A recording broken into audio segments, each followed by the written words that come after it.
బాబాయ్ నువ్వేం చేస్తున్నావు అర్థమవుతుందా? బాబాయ్ నువ్వు గడ్డి కాల్చేస్తున్నా అని అనుకుంటున్నావు, కానీ ఇట్లా నువ్వు గడ్డి కాల్చడం వల్ల మన భూమికి వేలు చేసే వానపాములు అట్లాగే బ్యాక్టీరియా నీ చేతులారా నువ్వే చంపేస్తుంది. అంతేకాదు నువ్వు ఇట్లా ఒక టన్ను గడ్డి కాల్చడం వల్ల 5.5 kgs ఆఫ్ నైట్రోజన్ అంటే మనం జల్లే యూరియా, 25 kgs ఆఫ్ పొటాషియం అంటే మనం జల్లే పొటాష్, 2.5 kgs ఆఫ్ ఫాస్ఫరస్ అంటే మనం జల్లే DAP, 1.5 kgs ఆఫ్ సల్ఫర్.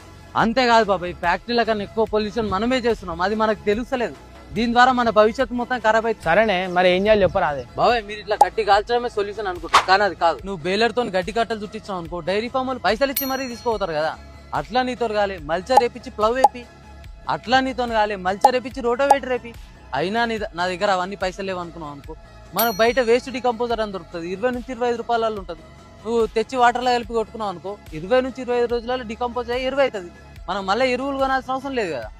దయచేసి ఈ రీల్ ప్రతి రైతుకు షేర్ చేసేలా చూడండి. చాలా మంది రైతులు తెలిసి తెలియక చాలా మిస్టేక్ చేస్తారు.